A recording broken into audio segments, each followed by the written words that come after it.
Good evening, good afternoon, and good morning to all of you.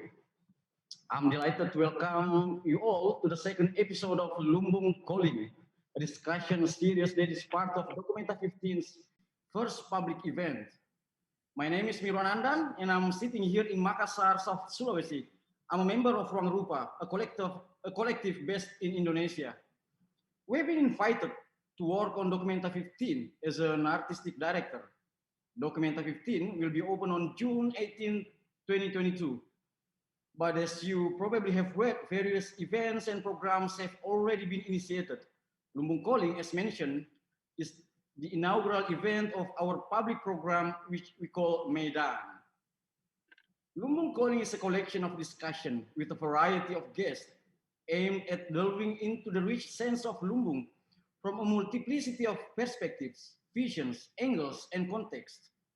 First and foremost, let me define what Lumbung is, as it is at the heart of the Documenta 15. Lumbung can be defined as a container to store agricultural product, commonly rice, in the warmth of a house on a stilt with walls of woven wood or bamboo. It is an easily recognizable building in Indonesia, similar to a barn. However, Lumbung goes beyond its physicality, and it is used to describe shared collective resources. It can also be viewed as a collection of principles and a cosmology that define daily life, common sharing, and community as a potential activity. It is an evidence of a communal life characterized by the spirit of collaboration and working together.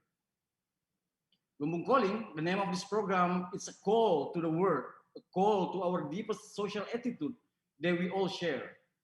And it's intended to raise consciousness about the practice of lumbung or sharing. Each edition of the series is dedicated to one of the lumbung values.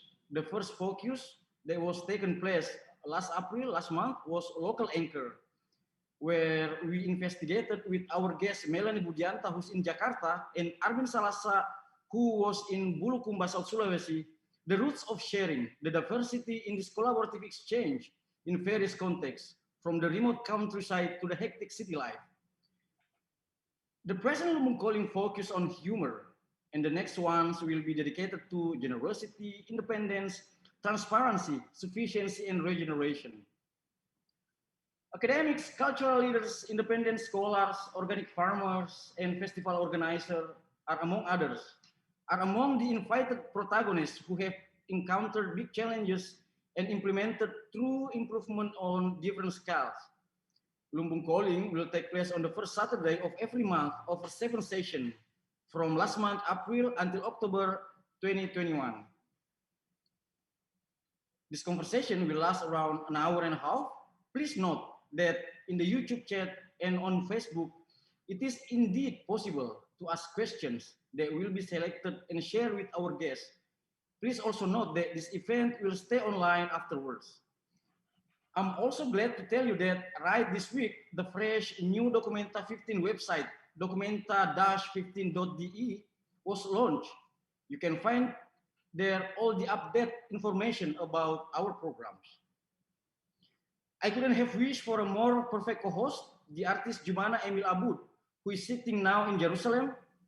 Jumana's creative interest sits in oral histories, personal and collective stories and mythologies, particularly folk tales and their side of being and unbeing. She uses storytelling, performative elements, and workshop methodologies in her artistic practice to investigate our relationship to time and place, to the human and non-human, exploring tools of memory, attachment, and disposition amid the challenge for continuity within political, ecological, and cultural struggles.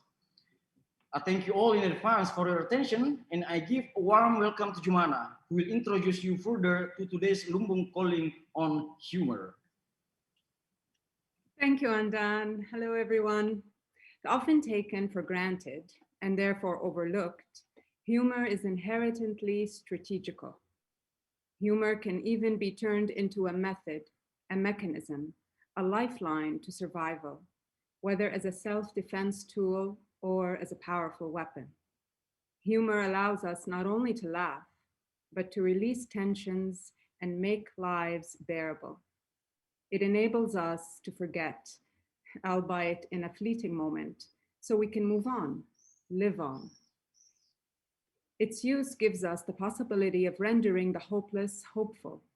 Perhaps it's an element that makes us different from automas and machines. Humor, while risky and far from innocent, has the possibility to connect with the first glance seems to be an opposite spectrum. Humor allows us to connect the dots, neglecting our individual self-centered existence in favor of a collective, shared, and intertwined dynamic. Although in many cases, wit can be extremely cultural and time-specific, its roots lie in the bottom of our social attitudes. It is still possible to develop a sense of humor, yet, if effortlessly practiced, it can reach the highest peaks. A life based on Lumbung put humor in the top of its list of values, not only to be talked about, but more importantly, to be practiced purposefully. By joining this edition of Lumbung Calling, hopefully we can at least share a laugh or two. So I'm delighted to introduce our esteemed speakers for today, starting with Gritia Gawiwong, who co-founded the Bangkok-based independent art organization Project 304 in 1996. Gawiwong lives and works in Chiang Mai and Bangkok, and is the artistic director of the Jim Thompson Art Center, Bangkok. She co-curated Politics of Fun, an exhibition of artists from Southeast Asia, with Ong Keng Sen at Haus der Kulturen der Welt in Berlin in 2005. Gawiwong was part of the curatorial team for Imagine Borders, the 12th Gwangju Biennale in 2018. She's currently preparing an exhibition entitled Irata, Collecting Entanglements and Embodied Histories at Mayam, Contemporary Art Museum, Chiang Mai. Initiated by the Goethe Institute Jakarta in partnership with Singapore Art Museum, National Gallery Jakarta, and Hamburger Bahnhof Berlin, 2021 to 2022. Saurabh Phadke is a mason and architect from India, designing and building with earth and allied traditional materials. Saurabh is a school teacher, teaching science and social studies to children. He works with communities on aspects of building crafts, sustainable sanitation, appropriate technologies, and design. Phadke is editor of illustrated booklets such as Make Your Own, Encausting Tiles, or How to Make Chapals, multivitamin supplement for soulful peeps, in which he humorously addresses everyday situations. So I'm super delighted to be with you all today and to co-host this with Andan. And I wonder if we can start with you, Gritia, if you can kindly introduce us to how humor has played a part in your practice. Thank you so much, Jumana. And I would like to first thank my old-time friends, Andan and Rangrupa, and also Documenta for inviting me to join this very important and supposed to be very funny sessions. And we're trying to be very light discussion. And also one of the reason that, we always trying to find the reason why we were invited to join so-and-so sessions. And one of the artists from Chiang Mai, she said that maybe because I always laugh, and I laugh really loud. So maybe this is one of the reasons that I was invited to join in this session. Besides, I was working with the exhibitions, which is called Politics of Fun, which I co-curated with my friends Oh Keng Seng, the artistic directors of the Theatre Works Singapore in 2005. So it's kind of interesting to go back to these memory lanes, and looking at this exhibition, which we kind of dealing with the humors, and we also use the word politics of fun, which is, it's the show itself, and also the title was quite paradoxical, because in politics actually it's not fun, right? And it actually is very boring, So we have to make fun out of it. And I capture some text, from the Hackaway website, which has some phrases and keywords like this. I'm gonna read it. So we were talking about the artists, like they insist on the right to the freedom of expression as an answer to political malaise and culture amnesia in the large part of the region, which is Southeast Asia.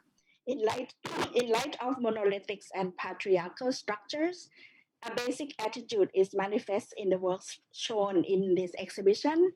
And then they kind of explain the natures of the work in the shows that we co-curated and we select to exhibit it, which show an attitude that can be characterized as quote unquote the politics of funds, a brilliant fusions of individual and political demands with playful action. So why we show this kind of work, in 2005 in Berlin. When Ong Keng Seng asked me to join and co-curate this exhibition, I have to give you the context of Southeast Asia during those time. And the artists that we chose in the exhibition, mostly they kind of they were born around 70s or more or less like late 70s, or some of them even born in the 80s, during the Cold War period. And then they started their careers in the globalization era when life was on a rebound, from the economic crisis in the mid 90s, So most of the works were quite playful and using humors and parodies, popular cultures, and they did not deal directly with the political issues as their previous generations, which is, they most of the generations before, they kind of use pretty much straightforward, socially critiques kind of approach, right?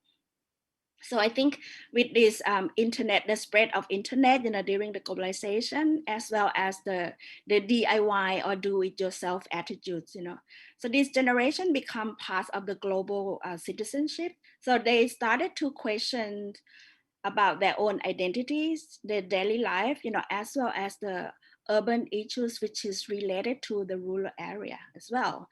So such works, like some of the artists that, you see in these images like Eko Nugoro, from Indonesia, and we have Riti Rawanija, who's do a cooking project, and with Pim Kanjanapong, who's working with like, he's looking at the kind of observations of what is going on, in the street of Bangkok, which is a kind of he created the role of the paper dolls, of the schoolgirls wearing the uniforms, and actually it's all about the urban poor, uh, but the way that the artist portrays very humorous, and very light, which is totally different, from the previous generation. So this is what we conceive, also understand this this 70s generations artists work.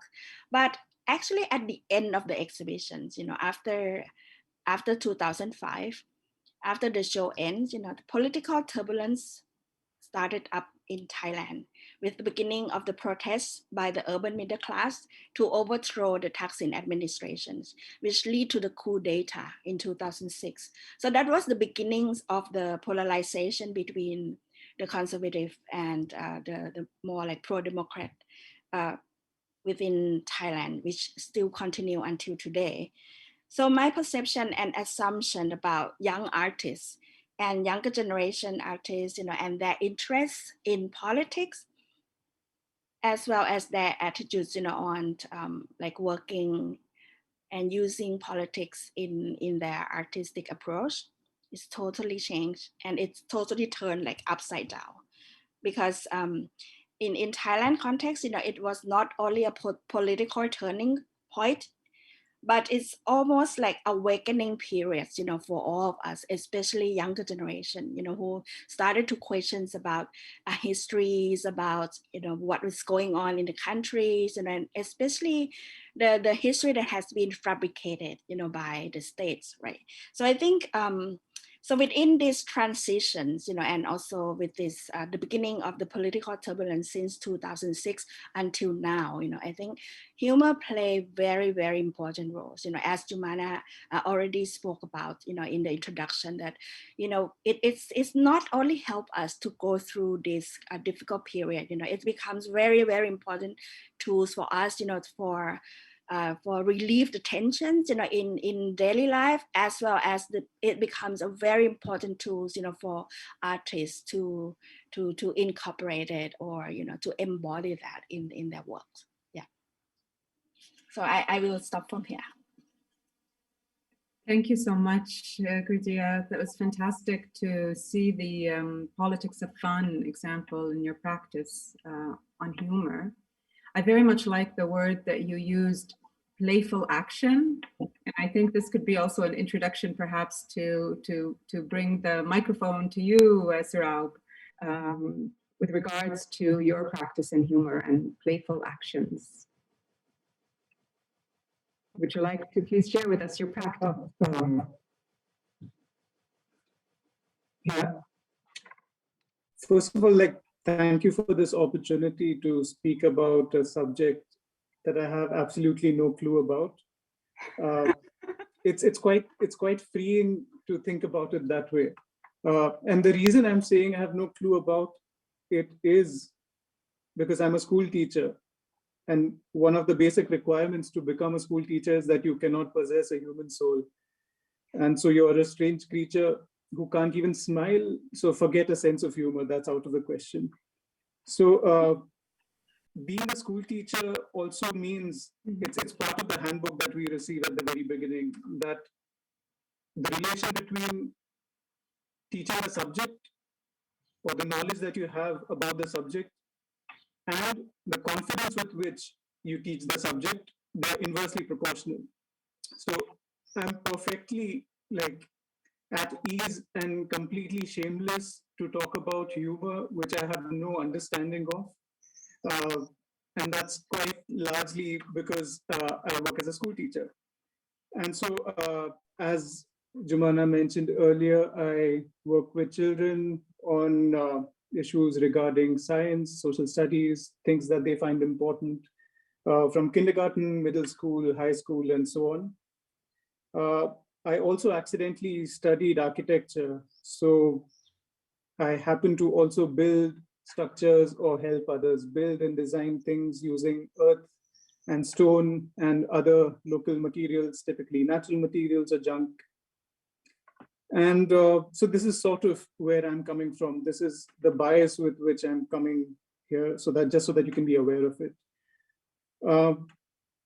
To put it shortly, I'm just like A to B kind of guy. And by that, what I mean is it'll become easier if I present this visually. So Chiara, could you please show the first image?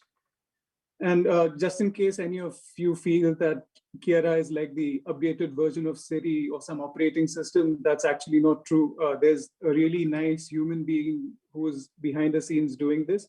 So she'll be showing the image. So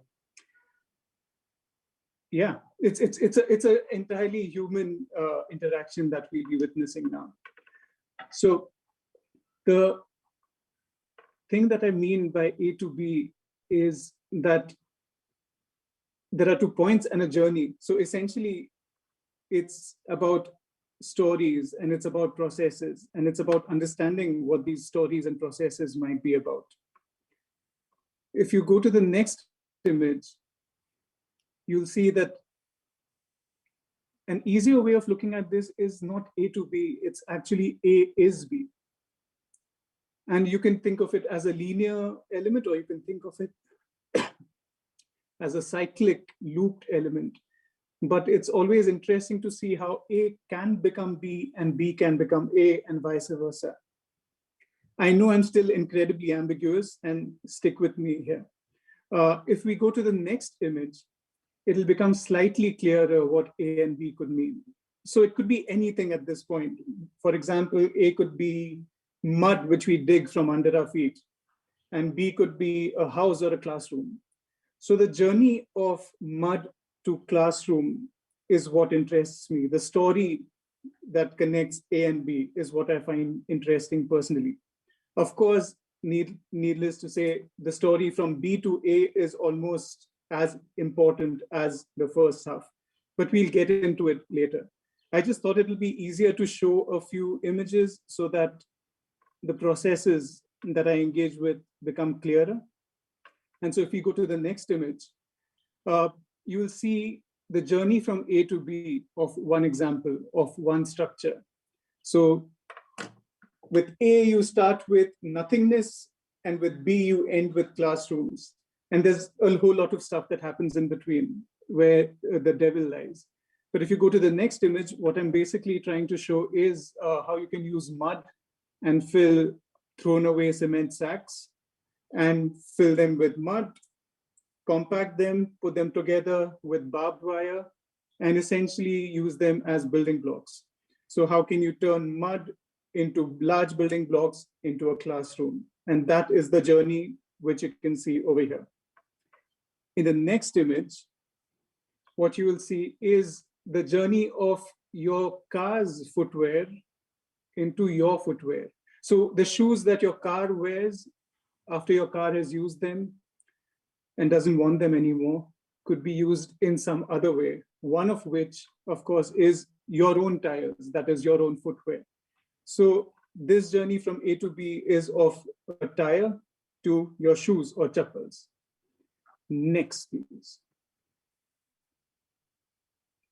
Here you can see a journey of A to B from straw to a roof that is thatch. Of course, there's a lot that happens before it can be in any form that it can be on your roof, and a lot happens after it's taken off your roof. And that is an important part of the discussion, but this is just a snapshot of that journey. Next, please. How you can use empty tin cans to create biomass gasifiers so that you can cook and make your coffee, or just like boil water maybe, I don't know. You can choose what you wish to do with it, but how can you use things around you so that they become relevant to you and what you need? Next, please.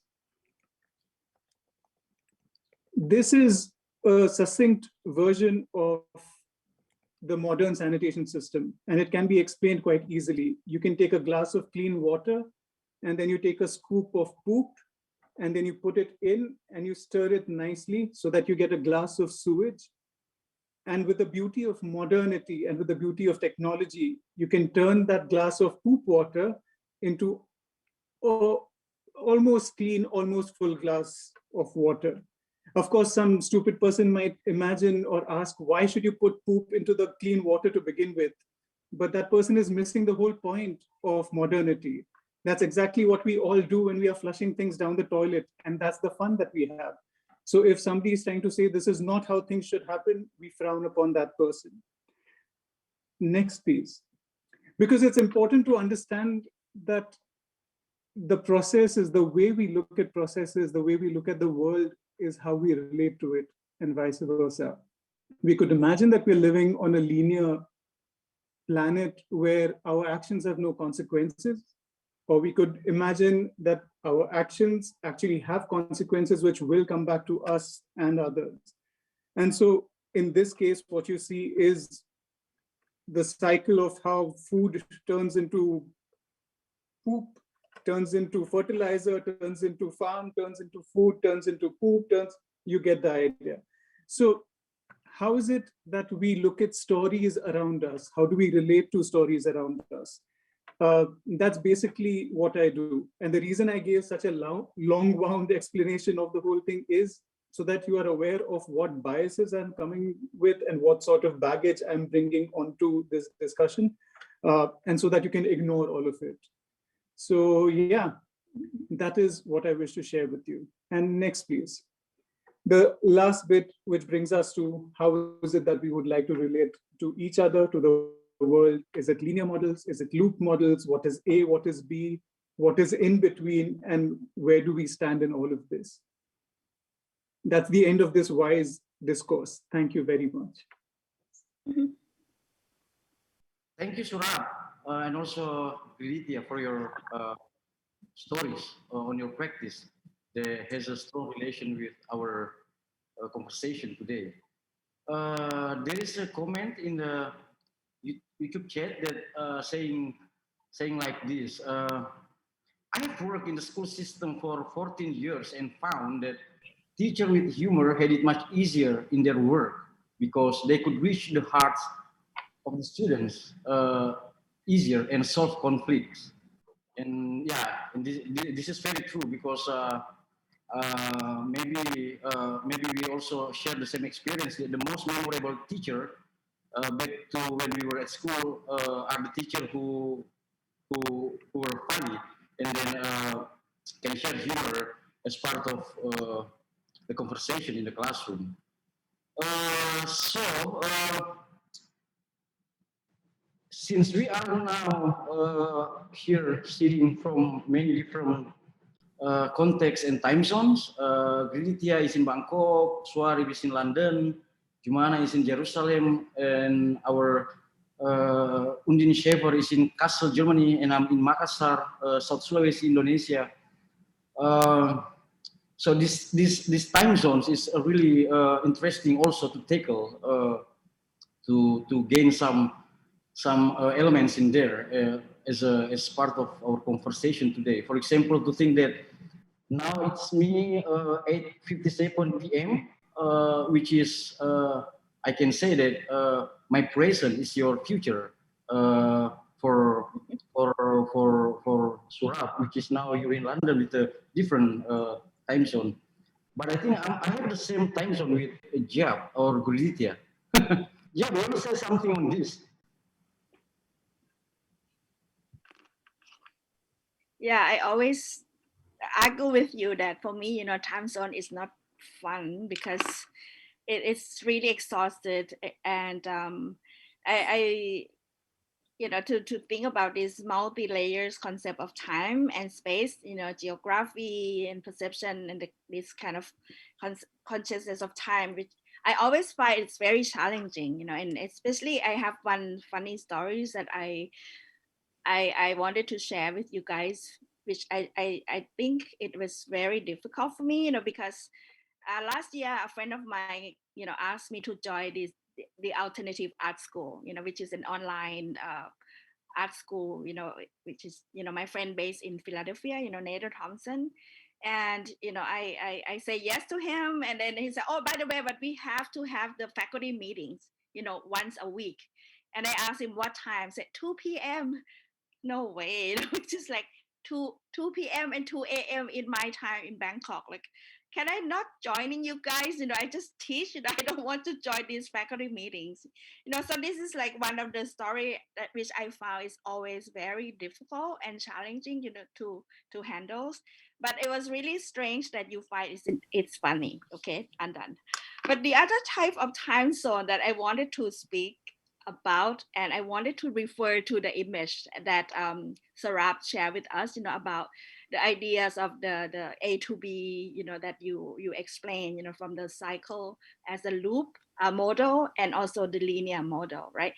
What I was trying to bring it back, since we are in the Lumbung spirits, we trying to share the resources, together, with all this, the same image, A to B, from Sarab.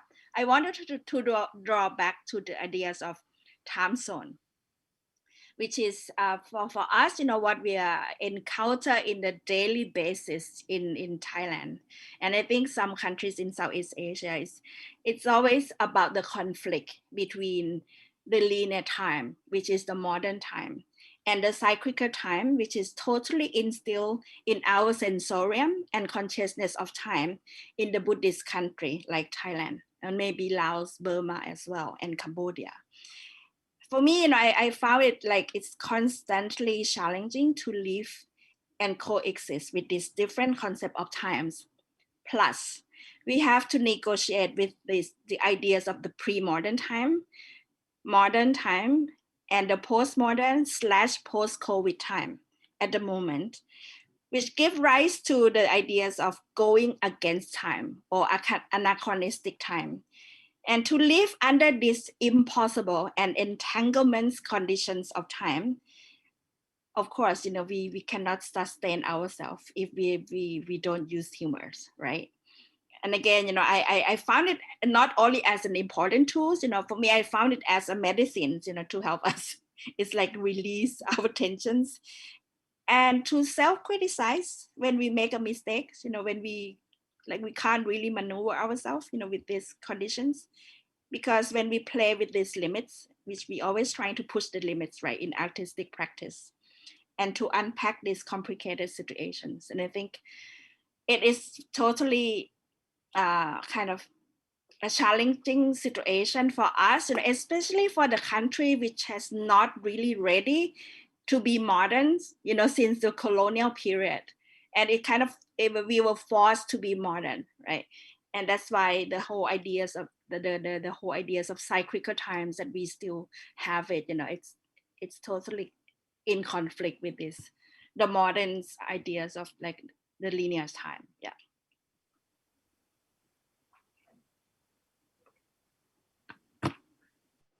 Yeah, and also that uh, humor is always very depends on the cultural background, cultural or context. So yeah, what's funny, what's for example funny here, it doesn't mean they can be funny in a specific place, which is somewhere.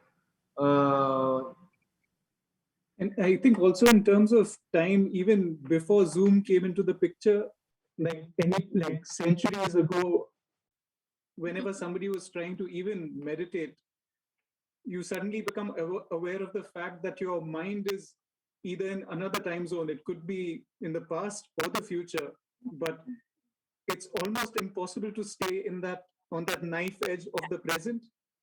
And so the only way you can kind of engage with this fact is through humor and through engaging with yourself in a kind manner and nudging your mind to kind of come back to your time zone and align itself where it's actually supposed to be. Yeah, it requires a little bit of empathy too, maybe that you can remain, empathetic, to try and understand someone else, to consider, to be considerate of someone else's time zone or someone else's reflection of time, and how that works in context of humor. But I was also very curious about this idea of humor and how it, if it even assisted, for example, with you, Kritia, in during the political turmoil of Thailand. How was humor used within the general public? So we're not speaking necessarily only with regards to art or to cultural practice, but what happens during political or during kind of political conflicts? What happens to humor? Where is the place of humor there? I think it's totally there, because both sides, I mean, either like you maybe you follow the Thai politics a little bit, because of these polarizations, right? I think both sides, we all use humors, as both like weapons, right? And also healings as well as killing each others, in terms of not like real killings, but also by words, right? Language and also images, and the way that one thing is like we always make fun with each others. So that is one way to use humors, in terms of daily life. But I think it's not only in politics. I remember when we had a major crisis last time, when we had the big flood in Thailand, and people kind of like playing with that, I mean, after we get over with this kind of situations, we use like design, in terms of like using a kind of the way that helping us to survive, both physically and mentally. And I think that is very important, like in everyday life, in Facebook or in like on and offline, the humor is one of the very kind of we always have like every day we will have a new memes, or a new kind of like puns, right, on Facebook. And that is how people started to communicate it with each others, via social medias, Twitters or Facebook and hashtags. Yeah. But is it often that, is it a collective language that everyone understands, or are there specific, I don't know, like icons, you know, are there local icons perhaps that are used to mediate that humor context? Yeah, I think it's very important to have that kind of communal sharing understanding, right? Not only the icons, image, or the language itself, you know, but I think that's why people use a lot of popular cultures image, and especially something that has been known, for example, like, you know, from cartoon characters, or, you know, Hollywood movies, you know, for example, like in the way that student uprising, the students movement, right? The way they adopt these three finger salutes, you know, from the Hollywood films, you know, it's kind of you know, stuff that it's more or less like it's still a DIY kind of attitudes, right? The way that we pick up anything that related to us, you know what Saurabh says about when we see the word, you know, and how it's relevant to us, you know, and we kind of snatch that, you know, to appropriate it and play with that. Yeah.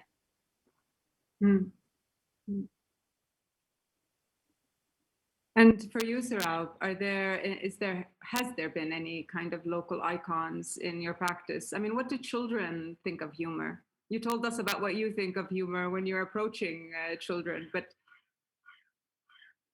yeah, can you share with us how are children's perspective on humor with regards to, or if there is any local icons for children? There's a lot of icons and perspectives for kids.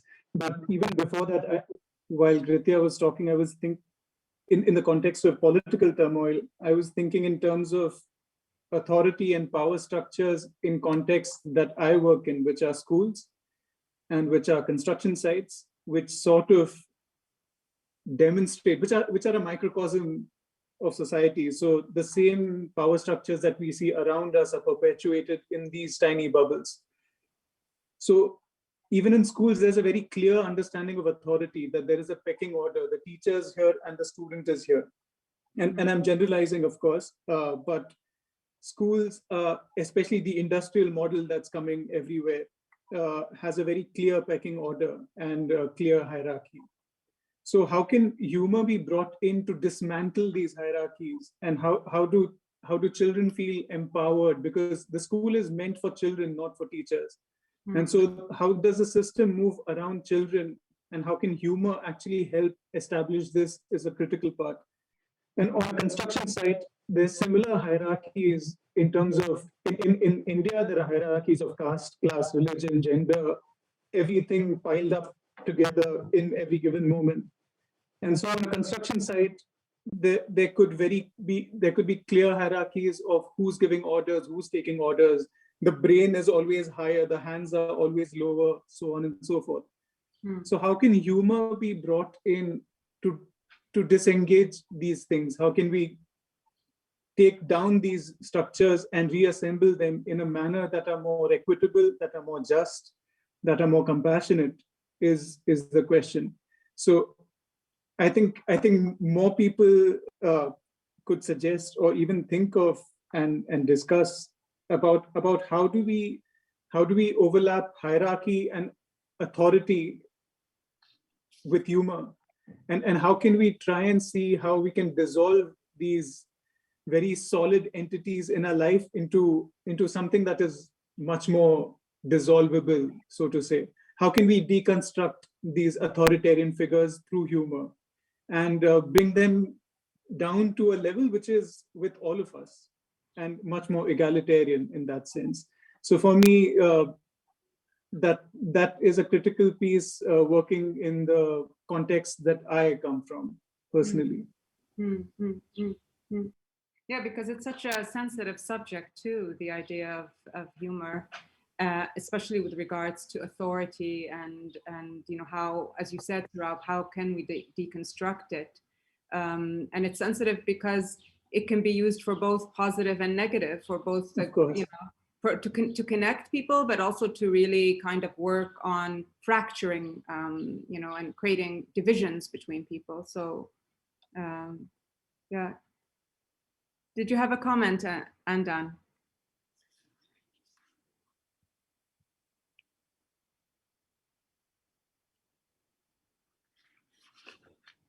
Oh, I don't know. Yeah, maybe you can listen to Grivitia first on this. Yeah, I forgot to mention about when we spoke about the communal sharings about humors in the regions, right? When we go back to the histories, and I think it was really interesting to see how a few kind of icons, or the local kind of anti-heroes, that happens in not only in Thailand but also around the Southeast Asia region. For example, when I trying to kind of do a research a little bit, and when we in Thailand we have an icons like Si Thanon Chai, which is it is very famous for like he's a trickster, right? And he's almost like a kind of the one who's worked in the palace and happened to be close to the king, and the way that he used kind of his witties and outsmart the kings, and that was quite interesting for us, to learn it when we was young, right? And then it's also another icons that it's kind of share cultures, within Southeast Asia, and maybe you can share next one, like in the Malay cultures, and when we spoke about it, and Andan brought up right away, we also have Abu Nawas, right, in Indonesia and Malaysia and Singapore. So as well as in the Philippines, you have figures like Huan Pusong, and in Vietnamese you have Jang Quin, which and then it was quite interesting, when we also look at the Arab world, right? We got someone like Nasruddin, which for me, when I was young, we love to read about Nasruddin. It has been translated into Thai as well. So and then I go back to the Wikipedias, and it was really interesting that they talk about Si Thanon Chai in Wikipedias, and I'm gonna read to you like is legend described intellectual rivalry between Si Thanon Chai and other, especially the king of Ayutthaya, which is around 15th and 16th century. Si Thanon Chai is often compared to the German folk characters Till Eulenspiegels, which is like wow. They in Wikipedia they compare Si Thanon Chai with the a German kind of legendaries in folklore like Till Eulenspiegels. So these characters, it might be a legendary icons, because things came from this oral history, right? So we don't really know that these guys really exist or not, or maybe they're like imagined figures who were very famous, but they kind of serve as a representations of a small narrative, right, of the little peoples or people from below, like what Sarab described, like that they kind of happen to be close to the powers, and mostly to the king, and they often outsmart, critique, and make fun of the rulers. And we love to hear these kind of stories when we were young or even now, because we still live in the same social conditions, which is very hierarchical social structures, right? So it's very refreshing and cathartic, to hear how they play with these taboos and these institutions, and also trying to push these boundaries, by using these, humors as a kind of, it's always come on like parallel with the words or the ideas of plays and as an action. And if you look at the ideas of play, it's always give you the meanings of free and freedoms, right? So that's why it gives you this kind of, the space to deconstruct the hierarchical structures, to play with this ambiguity. I think that is very interesting. So that's why people use this play parodies as well as these humors, as an important tools, right? But as Andan talk about the humors or comedy, it can be very site and culture specific, right? Especially with the words and languages, which is totally different from tragedy, which is more universal because everyone share the same experience. Like you have death, you got like pain. This is more relevant and it's easily to share. But comedy and humors, it needs translation. It needs culture translation. And besides like a dirty joke or physical jokes, right? Can comedy transcend it, the boundaries? Yeah. So this is my question.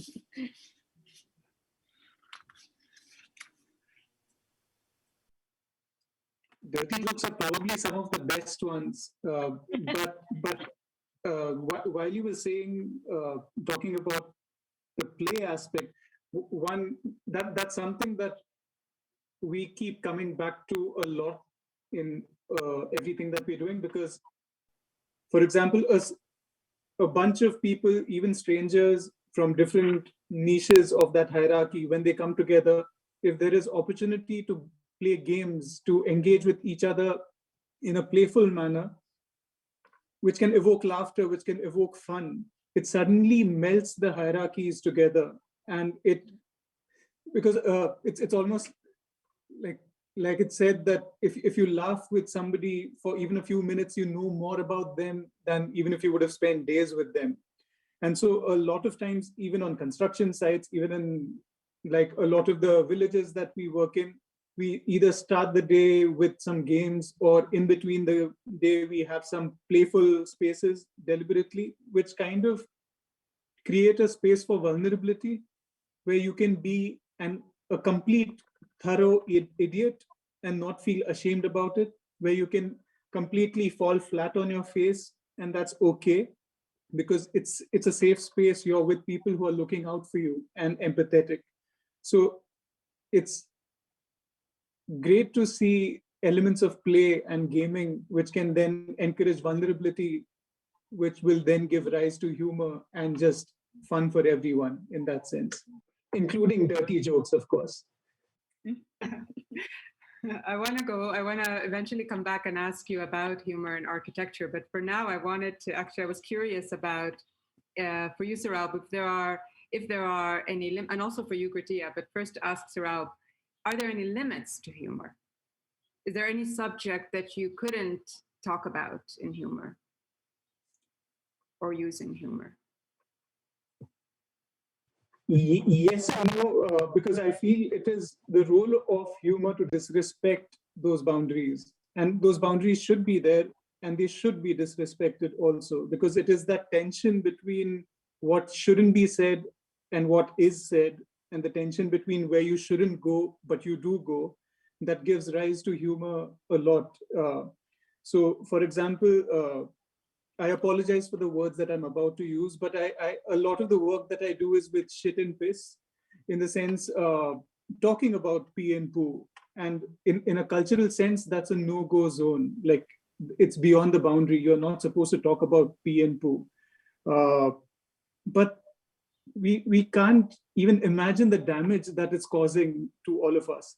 Like, for example, children want to talk about pee and poo, but we tell them don't talk about pee and poo. Then they grow into us adults who are repressed individuals who secretly love talking about pee and poo, but will not talk about pee and poo because you're not supposed to talk about pee and poo.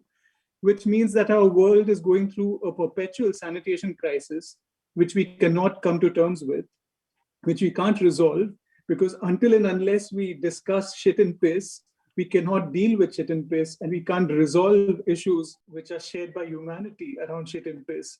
So yes, there are cultural boundaries of what shouldn't be spoken about, but I think it is through humor that we can puncture those watertight compartments and enter them and kind of expand the space for conversation, and strategically expand the space for conversation, because we do need to talk about things that should not be spoken about. Thank you, Saurabh. And I think we had this comment from the audience as well. So this is a reminder, if anyone has any questions, to place your questions in the YouTube or the Facebook live stream. And so one of the comments was asking about the limits to humor and what could you never laugh at in your culture. And maybe this is a moment to take it back to you, Kritia. There's so many things that we cannot laugh at, but we did it all the time, not in public. So if we do it in public, sometimes we might cost your life or you will be arrested.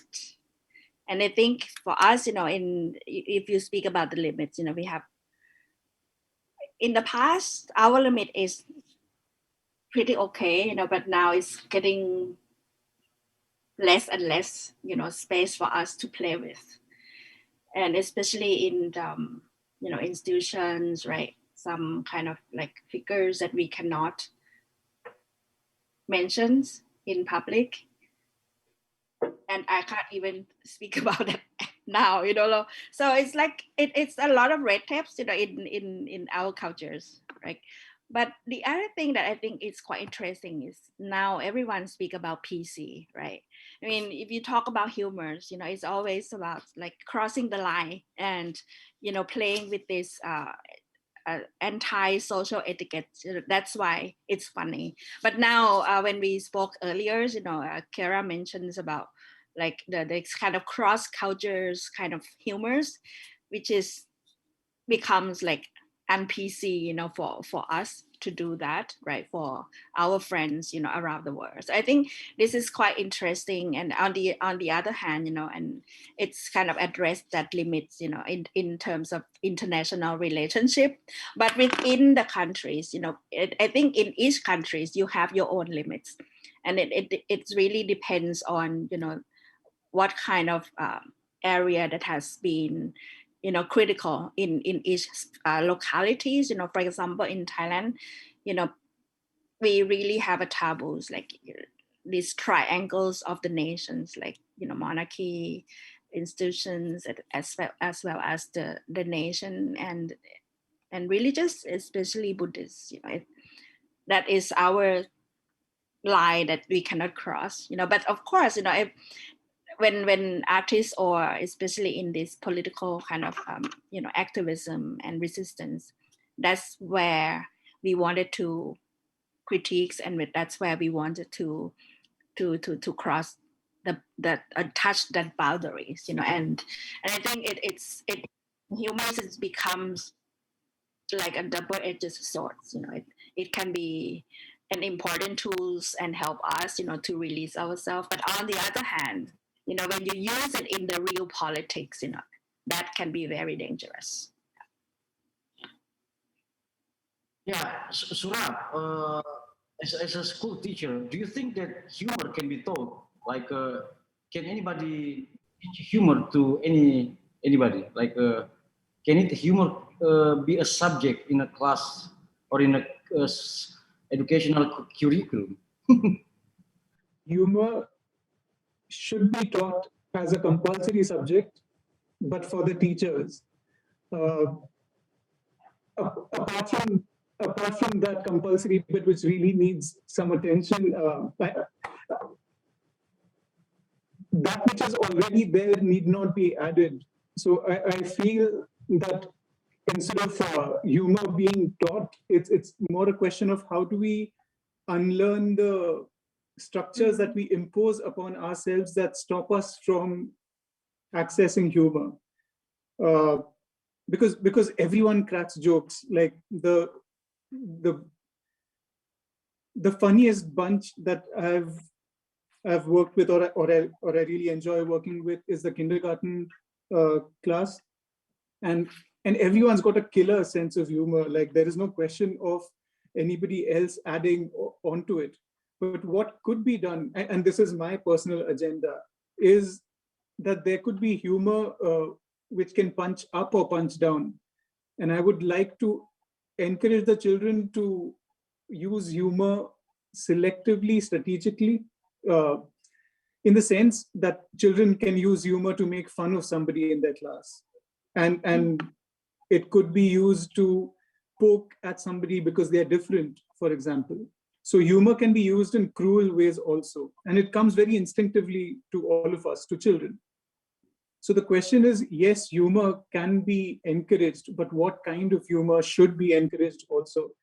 Should it be at somebody's cost? Should it be something that includes everyone? So instead of the question, should humor be taught or can be taught, I think it's interesting to also look at what kind of humor would we like to explore, and how does that feed into what kind of world that we imagine for ourselves.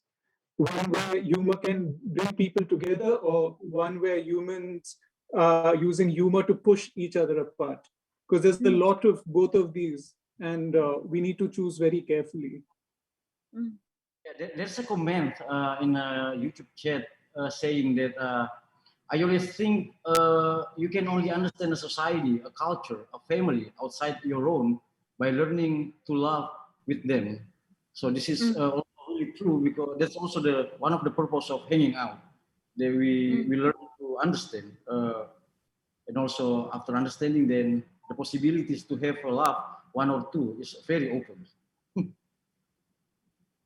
Yes, but what happens if you can't understand that cultural humor? You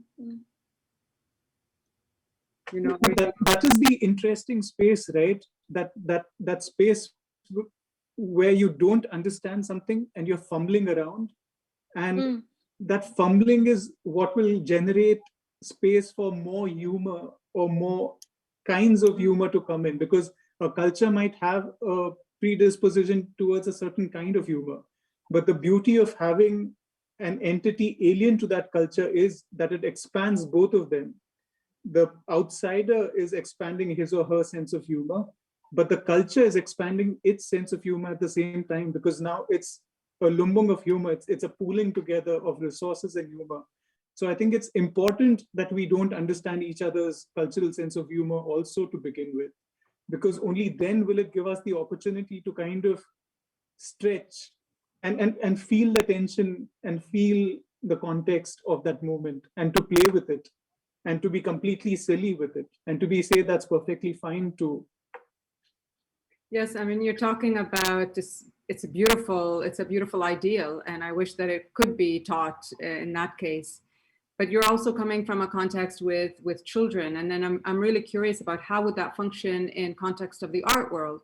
So, for example, with you, Gurdia, like where is the humor component in the art, and how, because there is this what Surab just described now about this kind of the gap, and it's a vulnerable space. It's a space where if I don't understand your cultural humor, then it is an open space where we can get to know the culture, but at the same time, it also puts me in a vulnerable position. So is there room within the art world, at least through your experience, Gurdia? You know, how can we kind of teach humor within the art context, or can it be taught in the art context? I think it's very difficult to teach humors, because like what you guys said about, you have to unlearn first, right? In order to keep yourself very empty and open, if you start to cross the borders, and to begin with, you really have to willing to learn, and you have to willing to make a mistakes, and you have to willing to laugh at your own mistakes, when you face that kind of circumstances. And I think in the art world, or in the art space, we all do, right? It's the space that has been, it's almost like extraterritorial, that allow us to make a mistake. It's allow us to create this, to work with this ambiguity, and it's allow us to create these happy failures. This is what people would say, in terms of making arts, right? It's always no right and wrong. It doesn't matter, but it's totally like extraterritorial, that allow us to do anything. And I think that is humors came into play, and which is very important role, that allow, us to laugh, to scream, and to really like to learn something new and unlearn, what you have been brainwashed, since you were young, in our case, right? So I think that's why people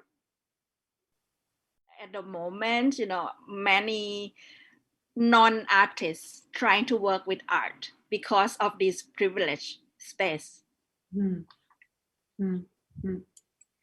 Yeah, also it's a space of this establishment. It's an institution. So whether we're talking about an art space like a museum or a gallery, or whether we're talking about a school, these are all institutions. And so that's why I was really curious about where does humor fit within the art world, because how can we see it operating inside and outside the establishment? So now I'm envisioning like an actual physical space. So now I'm going to take this opportunity to go back to Sirao and ask you about the architecture and your practice as a mason and using the traditional tools. Can you please share with us this experience?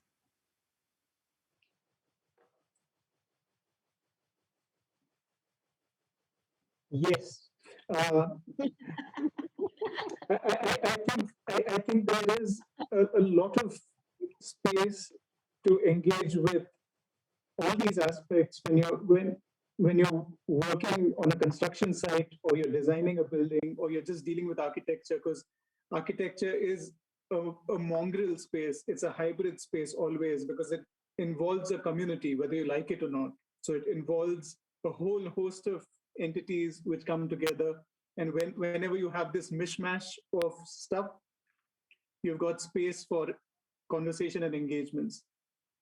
But especially in a traditional sense, there's also an awareness of the non-human participants in your process.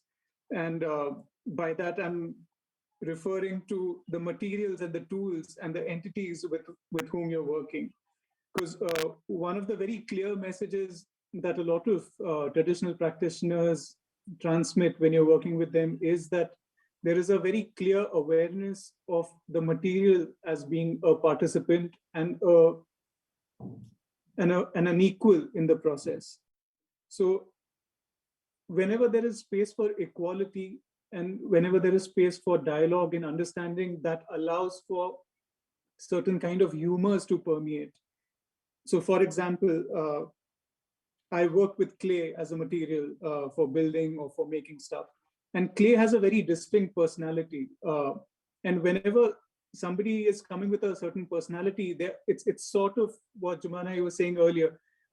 Either you're an outsider and moving into that culture of clay, which has its own do's and don'ts and understanding of what is funny and what isn't. And then you're having a conversation with the material to try and understand what is it that's possible in this conversation. And so that exploration, which involves materials and tools and space and light and the elements and the birds and the bees and humans, is a very fertile ground for asking questions of a very fundamental nature, including humor in that case.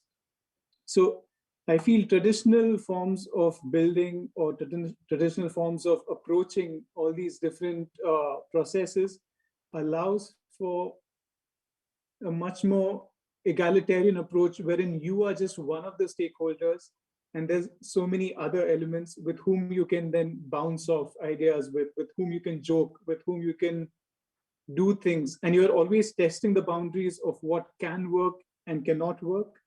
And that gives rise to a state where you're never an expert, because the only person who's a frowny, grouchy person is the expert in the room. So the trick to being happy is to de-expertise yourself. And when you're working with natural materials, you'll never be an expert. No matter how much you think you know the tricks of your trade, you'll walk into a space or go to a new place and suddenly the rules of the games are changed and you're back to being a beginner. And that allows you to be stupid all the time, and stupid in the sense of saying, I don't really know anything, haha. And it completely takes the baggage off your shoulders to be yourself no matter what, and to fall on your face and like laugh and take the muck off your face and say, you know what, I tried, it failed miserably, but that's great. And that sort of an engagement, I feel we need to create much more space for it. And like you were talking with Gritya, I think in the art world or anywhere else where we start taking ourselves too seriously, that's where we dry up. And that's where the space for humor decreases more and more as we become more engaged with our own importance in that sense. So how do we acknowledge that we are just another element of this equation is quite critical for me personally.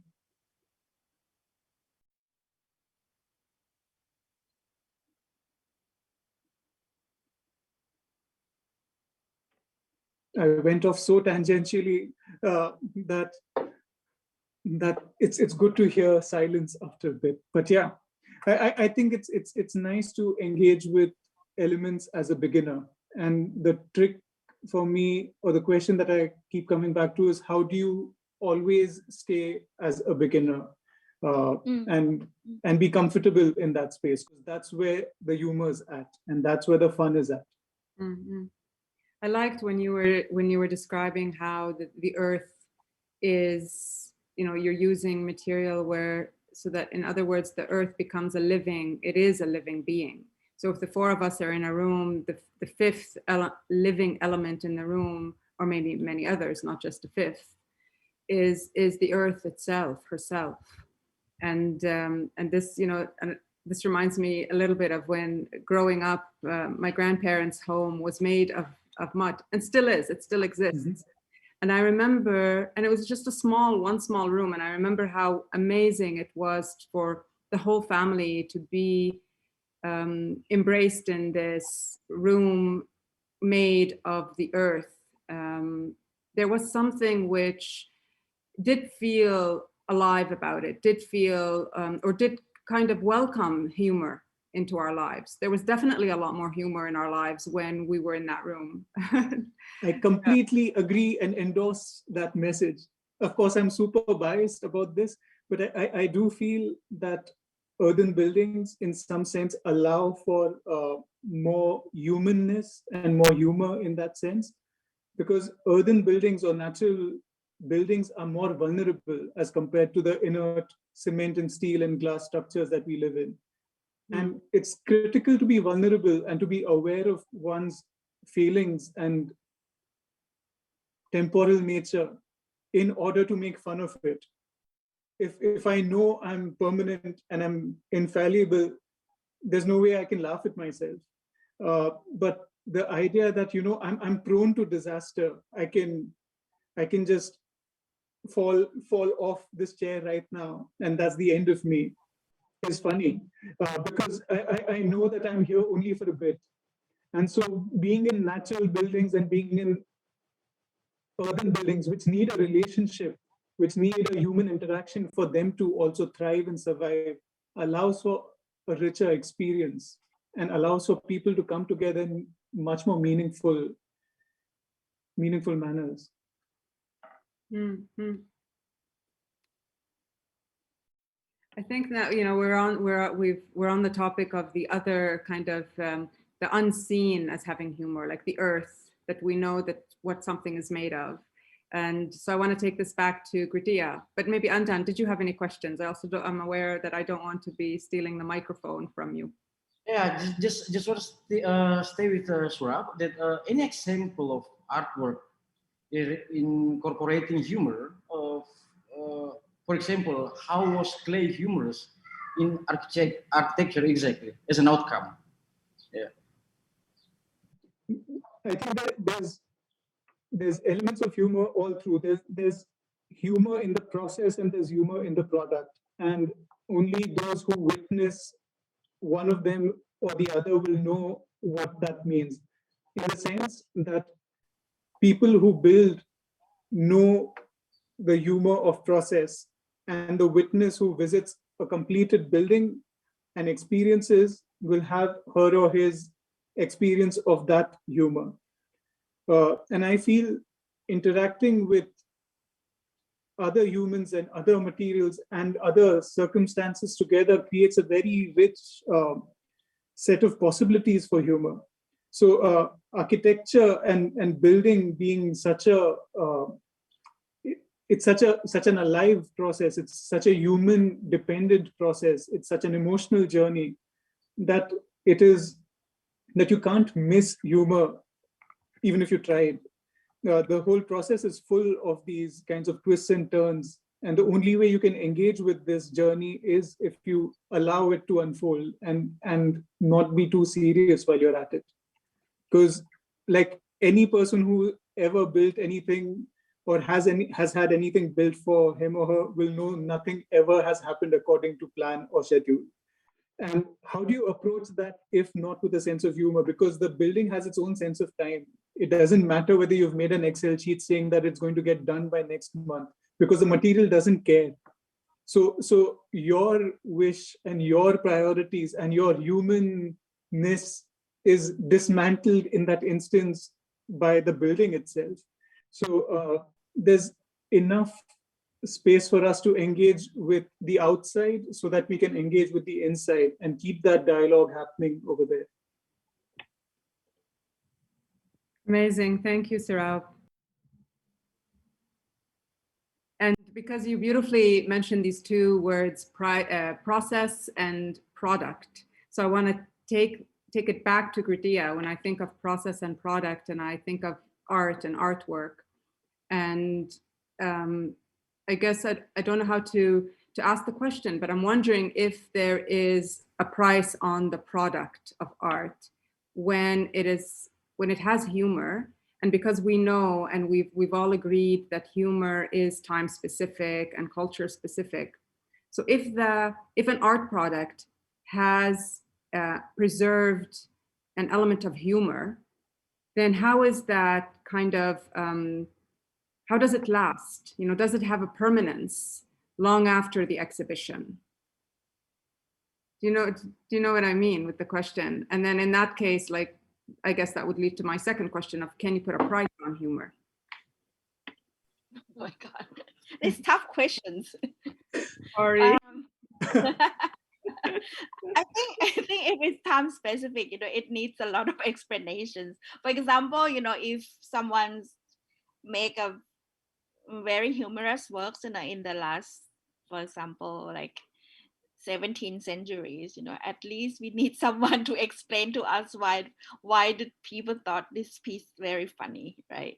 But I think yeah, because of this culture specific, that's why people like us had a job, in the art world, because curator needs to explain and also to give the context, right, to the audience, even though we should not tell everything, what the artist thought or, the whole process, but at least we should be able to give a key, right, to the audience or to the visitors to access the work of art, I mean, and if it's about, humors which is culture specific and especially something like inside joke, you need a lot of explanations. But if it's like physical joke, for example, I'm thinking of the works or like the like British kind of my favorite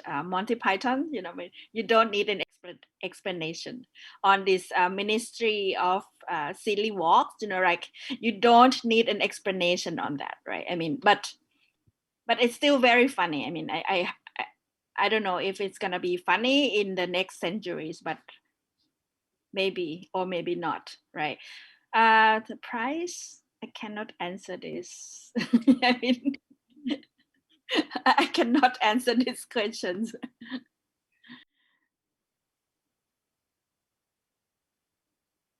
Yeah, I don't know if anyone can actually. I don't know. I don't know who can answer this. Maybe Andan.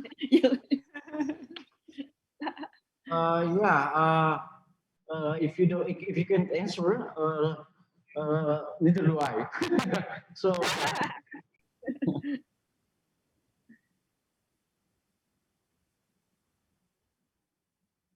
What about? Yeah, Gimana? Go ahead. No, I just wanted to throw a question out there, not necessarily to anyone specifically, but just wondering if, since we were talking about earth and living elements, the non-human elements. So I'm also curious about if animals can laugh, for example.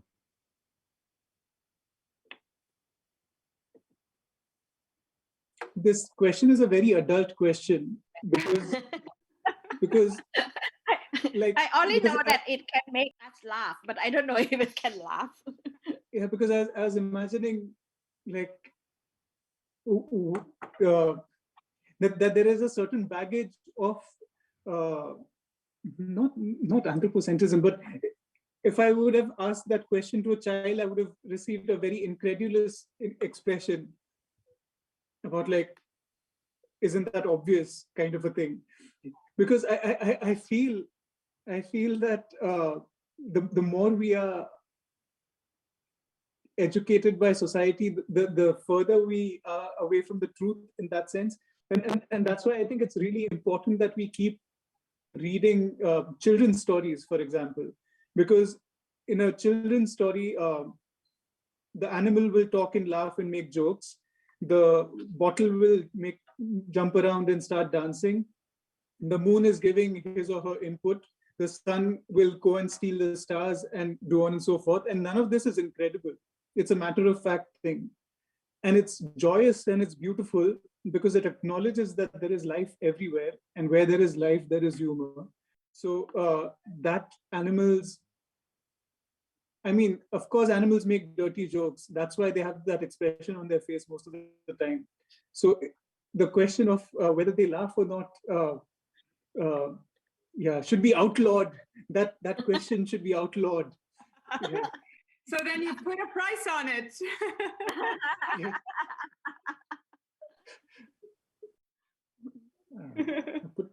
I put a price on its head, but yeah. It's but it's nice to ask these questions, which allow us to then go back to the obvious. How is it that we can see life everywhere and engage with it as a conversation? How do you kind of look at other entities and say that, you know, let's chat, let's talk, let's relate to each other? And only when these sort of vulnerable spaces open can there be conversations and can there be humor, essentially. So children's books for everyone is my prescription. Yeah, and it can be very influential. The children's book. It is the most influential kind of ideas and concepts. What's your favorite children? What's your favorite children book when you were young, when you were a kid? I cannot remember the name of the book but I just remember only the narrative and the stories. That, you know, it's kind of referred to the ideas of the animals that can speak, right? And also like human being who can understand animals. And that's how I just wanted to, I told myself when I was young that I should learn more languages to speak, to be able to communicate with not only people from my countries, you know, but other countries. And maybe I should be able to speak to animal as well. And I know a few people, like a lot of my friends, you know, who's really kind of work with animals in their artistic practice, you know, and that is also quite interesting, the way that they incorporated the friendship, you know, with not only with human beings, you know, but also the other entities that we spoke about. Yeah, the previous Lumbung Calling, the local anchor, when Armin Salasa, one of the guests, he shared about the experience of the organic farmer in Salasa, Bulukumba, who tried to speak to insect and tell them that please don't harm anymore the plants. And then this organic farmer tried it over and over, and then finally, based on Armin Salasa experience, he said that really the insect doesn't come at all after this organic farmer tried to talk to this insect over and over. Not only once, but it's supposed to be tried many times. And then this is a proof that it works.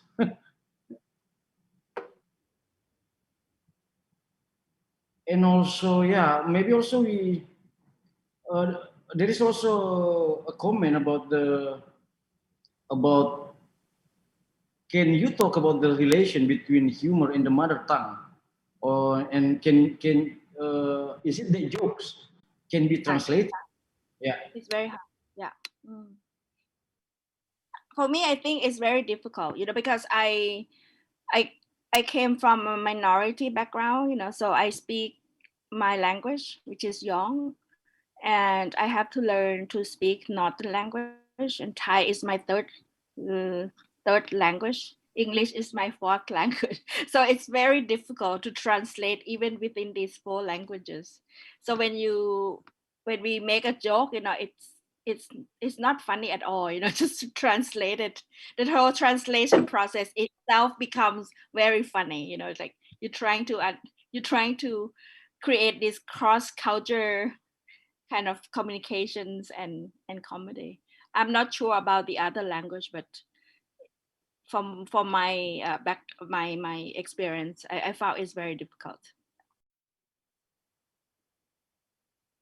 But for Thai people, we are very bad at making fun of the others, especially the language. For example, like in Thailand, I don't know about the other countries, when someone who is trying to, like, the foreigners who comes to Thailand and they don't speak Thai kind of fluently, and people always laugh at that. I think that is one of these kind of superiorities, kind of complex, right?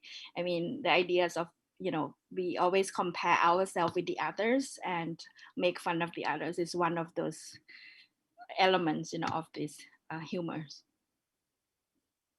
What about Surab? What do you think about? Is it that jokes can be translated? Nah, no, in a sense, I think language is immaterial to a great extent. A lot of the spaces that I've worked in the past have had people of a variety of nationalities, a variety of contexts, and coming from, like, imagine a diverse bunch of humans from all over. And you don't need to have a common language for that matter. Incidentally, many of those gatherings were also silent retreats. So even if you did have a common language, you couldn't have spoken to each other. But the nice thing about the fact that you can't speak to each other is that you learn to joke with each other just the way you are. And I feel you get to know each other just as well, if not better, without language. So it's, to me, the question of whether a joke can be interpreted or translated from one language to the other, again, is of course it can. Yes, why not? Because the joke has its own life, and it will move through all these realms effortlessly. It just needs somebody to transmit it. So it is not a question of transmitting the gist of the joke, which will of course kill the joke, because the harder you try to be funny, the worse it becomes. And so instead of trying to transfer the joke, just allowing the joke to transfer itself, I feel, is the best. So languages are no biggie. Humans will be humans no matter what. They can't help it.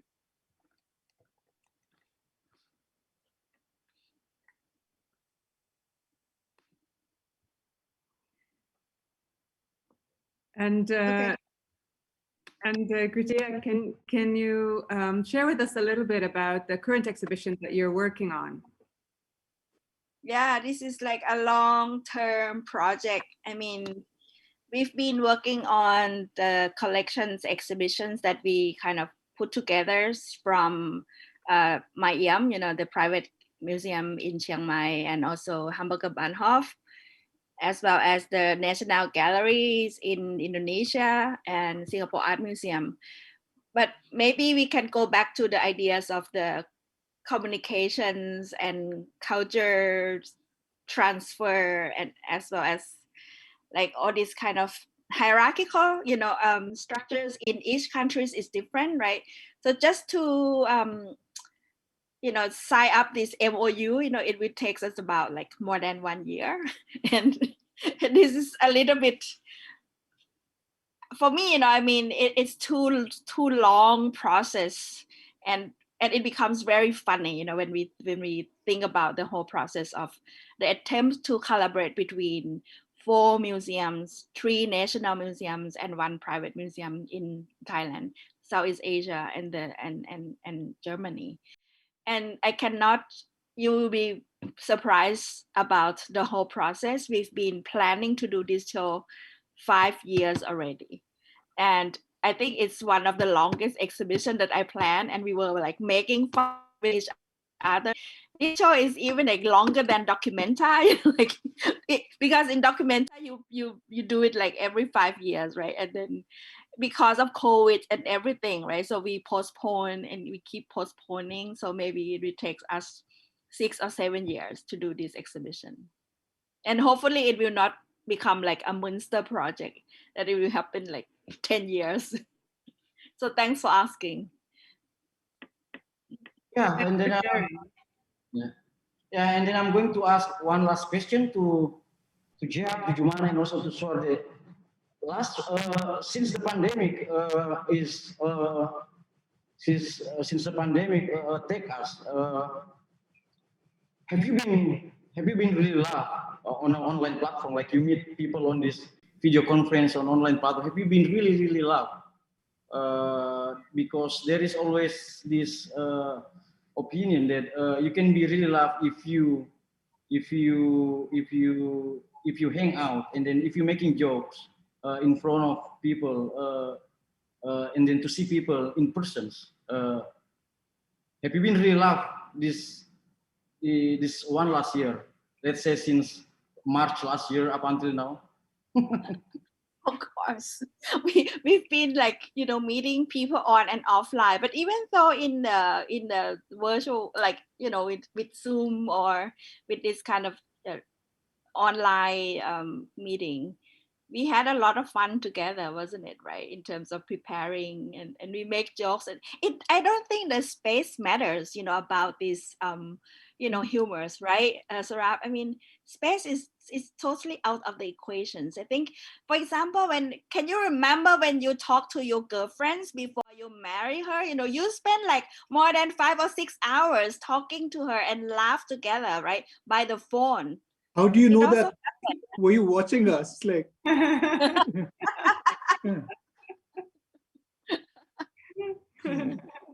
don't think space matters. Yeah, not only via, but also via pager. Is it? Which is text based. Don't tell them. Then they don't know how old are you if you use pagers. The weird thing about the last year has been, because of these online platforms, you are in your most intimate space, in your most intimate settings, but in the most worldly conversation. So you might be sitting in your pajamas or in your underwear in your bedroom and having a very important conversation with somebody. So there's a lot of underlying humor throughout it, and everyone's feeling it all the time, because everyone's like, okay, it's weird, I'm talking to 6 heads on a screen, and this can't be normal and this can't be usual. So of course, all of this is funny to begin with. But yeah, I think the last year has been great, because like in a very narrow way, it has been great because it has allowed for people to be in their most intimate and yet share that in a collective space also. Yeah, because it can be exhausting too, to be online all the time.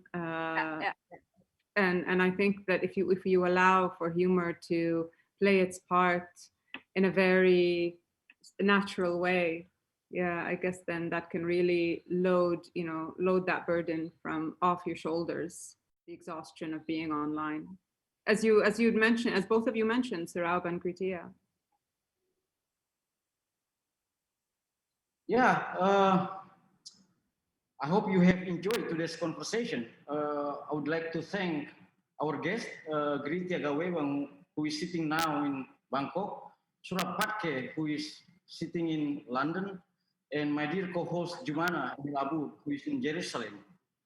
I would also like to express a special thank to dear Undini Schaefer, who has been interpreting in international sign language. Lastly, Banalis, I would like to thank the music band Nasidaria and all the Documenta 15 team who are now sitting and standing in many places, from Makassar to Copenhagen, from Banda Aceh to Amsterdam, and of course, from Jakarta to Kassel and several cities throughout Germany. I would like to thank you all for your attention and for asking such relevant questions and comments. Please note, in case you have missed some part of this live conversation, or if you would like to share this video, it will be online very soon. Please also save the dates for the next Lumbung Calling on June 5th, focusing on generosity. Please check our website for any other news. Thank you so much. See you next month in next Lumbung Calling. See you all. Bye. Thank you so Bye. much. And thank Bye. you. I'll be the same. Tahun 2000, tahun harapan yang penuh tantangan.